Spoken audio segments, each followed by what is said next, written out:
Black Breastfeeding Week 2020, and I am excited about that. We are kicking off the discussion this week by discussing all things breastfeeding and sex. It is an issue that is, as many of us know, sex while breastfeeding is a different beast that many of us have dealt with and or are dealing with, and nobody is talking to us about. So we thought it was an important issue to bring light to bring some education to, so that we can start to understand the why things can be so different, the why behind why we feel the way that we feel, because once you understand those things, it will start to validate your feelings, and you can begin to understand that what you're feeling is normal. It can start to lift the stigma behind what you feel, and we can start to just end the silence. Silence is violence, right? We deal with so many of these issues alone, and it's really time for us to get verbal, to start talking about how we feel, so that we can start putting these things on the table and dealing with them. So with that being said, I'll start. I wanted to just start with a quick biology lesson. I think it's important to understand the science behind some of these things. And so I wanted to share that it's important to know that while you're pregnant, your hormones are raging. They're raging. And when you deliver, those same hormone levels plummet. And one of those hormone levels is estrogen. And estrogen is the main female sex hormone. And estrogen has many jobs, it wears many hats, but one of the things that it does is it causes the glands in and around the vagina to secrete lubrication. So WAP, right? So lubrication, discharge, all of those things. So as you can imagine, when you start breastfeeding and those estrogen levels are going down at the same time, WAP becomes the exact opposite. Is that DOP? I don't even know. Is that a thing? Right. Right? It's the exact opposite. So it's important to know that there is a reason behind that, and it's not just all between your ears. And you should not accept that, as the response, as the response from a provider. If you go to someone and you're explaining this to them, there's an actual biological reason for that. And if you stick with us, we'll talk to you. We'll give you some tips and some pointers on what you can do about that. In addition, those same sex hormones decreasing also decrease our libido, our sex drive. So it's important to know that. Here's where it gets interesting. So oxytocin is another hormone, and it's what causes our milk to release. And not only does it cause our milk to release, it also causes our uterus to contract. So if you think about it, what is an orgasm, right? An orgasm is the regular rhythmic contraction of the pelvic muscles and the pelvic organs, like the uterus. So oxytocin plays a role in the female orgasm. It's released when you breastfeed, which is why your uterus can cramp and contract when you're breastfeeding. So if you think about what's happening, you've got this little human stimulating, sucking on your breast all day. You've got this baseline release of oxytocin all day. You are walking around as a mama who's breastfeeding, feeling kind of satisfied all the time. You may not put two and two together, but that's what's happening in your body. And so in turn, you end up not really necessarily looking to your partner or a significant other to do that for you, because you're kind of already there. And it's important to know that, and it's important to be able to discuss that with your partner, because obviously they don't know what's going on, and you may not also know what's going on. But having that open and honest dialogue can help come to some middle ground and help resolve some of these issues. The other thing I wanted to bring up is that, going back to, this little human always latched to your breast. The breasts are constantly being stimulated all day, every day. And that change in sensation can feel to you very uncomfortable. It can be very painful in the beginning. Your breast can be very sore, very sensitive. Some women will describe like a stinging or a burning sensation. And so you can imagine if that's already going on at baseline all day, you're not necessarily too into extra contact. Right. When it comes to, your partner, because before, your breasts were a sexual organ. Now they've become a functional organ. And this change in sensation that you've got to get used to, you might not be interested in the extra right about that time. So that's important to know. Other changes in sensation that can happen in your body. So think about, you've been carrying this baby in your personal space for the last 9 months. this baby has been pressing and mashing on all kinds of nerves in your abdomen, in your tummy, in your pelvis. That can cause the sensation in your body, the way that your body physically feels, it can cause that to be different. Not only can you have that from just the stretch and the pressure on the nerves from carrying the baby, but when you actually deliver the baby, right? And baby is mashing on all those nerves moving through your pelvis, and then delivery, you can actually cause stress on those nerves, and the sensation in your vagina can feel different. So what you physically feel during sex, during intercourse, can feel different.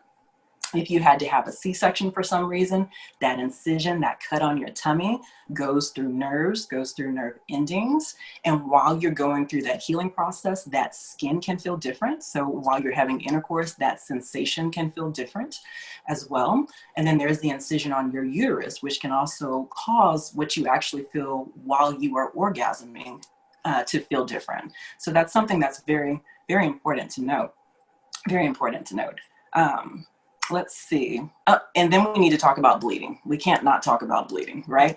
So as you all know, irregular bleeding does not do a whole lot for spontaneity when it comes to sex.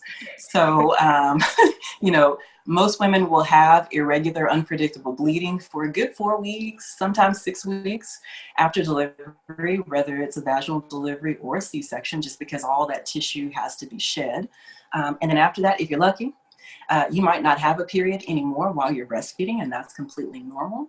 However, there are some women who will go back to regular monthly cycles. There are some women who will continue to have irregular bleeding while they're breastfeeding, and that's because we're not ovulating on a regular basis. And with that being said, it's important to note that while you're not ovulating on a regular basis, you do sometimes ovulate, which is why we tell you that breastfeeding is not a good form of birth control. Absolutely not. I need us to write that down. Breastfeeding is not a good form of birth control. You cannot get pregnant. Exactly.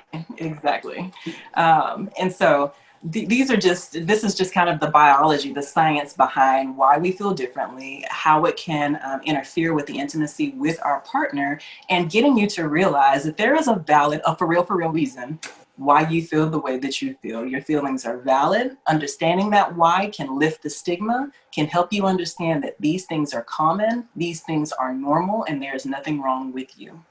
And so with that being said, I'm going to hand it over to Nurse Misha, our lactation consultant, because she's on the front lines dealing with women every day who are going through this right now in the trenches. Goodness. Well, I kind of want to talk about it from a personal standpoint, because I was this mom who was all touched out. Please don't touch me. I've been touched all day. Like from the time I wake up to the time I go to sleep, somebody is in my personal space all day, 24/7, 365. Mm-hmm. So it was so hard for me to distinguish, okay, I'm still this sexual person, but I couldn't even see past breastfeeding. I had these blinders on. Okay, breastfeed the baby. Meanwhile, I'm neglecting my husband, and he's doing his best trying to be supportive. At the same time, I'm like, all right, I kind of still got to be a wife. But it was hard for me to break away from that and say, okay, let me figure out what's going on with me. How do I fix it? We sat down and we had a conversation. We had several conversations, because he was like, what is going on with you? Like, you way past the postpartum period. But he didn't get it. And it was hard for him to get it, because I was trying to understand it myself. So, I told him about the hormones, and that, with breastfeeding all day, like, I just didn't get those feelings. And it took me like really sitting down and understanding what's happening with my body to figure out, okay, all right, I know what's happening now. What do I do about it?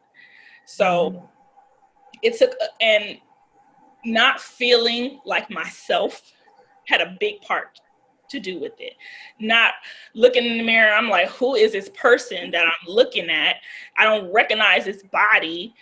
Right. And, all these insecurities just flooding, and that plays a big role.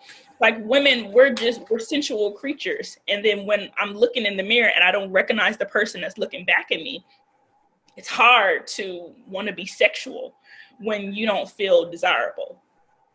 And a lot of women just don't talk about that because you're in this motherhood role and you don't know how to turn it off for a second and just be wife, girlfriend, whatever your role is on that aspect. So it took us a lot of talking, a lot of understanding, a lot of just, okay, put her to bed early. You know, we have to make this time for us, because if not, you know, it won't happen, because she consumed so much of my day. And then exhaustion on top of all of that. She was breastfeeding every 2 to 3 hours, around the clock, 24/7. I'm working 12-hour shifts. So I'm not sleeping. I'm really not sleeping. I don't even know. I think I might've been sleeping in like 2-hour increments, I think, maybe. And then have to get up in the morning at 5:30 and work 12 and a half hours and then come home and do it all over again. Like, all combined with all of that, it was just like, I don't want to be sexual, but I know that I still have, you know, a role to play. But it just, all of that combined with all of that, it's like there has to be a lot of communication, and just open and honest dialogue. Say, listen, this is what's going on with me. I need you to be patient with me. I need you to work with me. And I feel like that's the biggest part, because we just don't talk about that part. It's just, oh, you're a new mom, congratulations. But nobody says, are you sleeping? How's the fatigue? Are you feeling like yourself? Do you need something? Nobody really asks the mom that. It's all about the baby. Meanwhile, I'm looking at this person like, I don't know you. I'm trying, but I don't know you yet. So that, and even now, my daughter is almost 3 years old. There's still times I'm like, still trying to get to know this new person. So it takes time. Everybody thinks, oh, well, your baby is 1 or so, you should just be okay with your new body or your new feelings. But it's not that simple. You know, life has a way of just kind of showing you, okay, let me take a step back and figure out who I am. So that's where I am with it. So I always, give moms my personal story, because that's just how we relate. We're all humans. Nobody is perfect. Nobody's going to come and just snap back, okay, I'm sexual again. That's just not even reality. Like, most of us, that's not reality. That's not reality. We have to be honest with ourselves and share your experiences, because somebody watching may think something is wrong with her because she doesn't have those sexual feelings right now. Meanwhile, it's happening to a lot of us, and we're just trying to figure out how to navigate our way through it. So there is light at the end of the tunnel, ladies. You just have to find the resources, do your research, talk to people who have been through it and are on the other side. That's right. Honestly, that's the way to get through it. It is not over. It's not over. You are still a sexual being. Yes. So I'm gonna pass the mic to Miss Brenna here. Yeah. I love so much what you said. I just thank you for your candidness in that. I think that is truly, truly the first step of all this, is really talking about it, because you're right. In today's society and in, our culture and all of that stuff, some of the stuff doesn't get talked about. We think, that we're isolated in some of the issues that we are going through. A lot of what I train on this topic as well, particularly around postpartum depression and things about mental health stigma, especially around pregnant postpartum. And, a lot of moms think, well, what's wrong with me, right? We see it on the TV, we see it in media that people just know how to be moms. My mom did it, my grandma did it, everybody figured it out. What's wrong with me that I'm feeling not sexual, exhausted, not able to get it together, right? Like, we have this fear about what's going on with me, but the reality is that's most of us are struggling, but we kind of put this thing up of, I do have it together, right? Yeah, and I think, I was so glad to partner with you all and talk about this topic, about sex, because that's a big deal. I was sharing with Misha earlier over text. I was doing that thing. Can I get an amen if you guys have done this, where you get like an hour of time for yourself? Both my kids were sleeping. I laid down in the bed and I'm thinking about work, right? Like I didn't get to rest. I was thinking about this presentation. And so instead of napping, I went onto some of my Facebook groups, some of my mom groups, because my kids have had all kinds of things. They've had tongue tie issues. I've had to pump and breastfeed. All of these different things. So I went into a tongue tie group, a pumping group, and one other group, just like a regular moms group. So no correlation between these groups, except for these were all moms, right?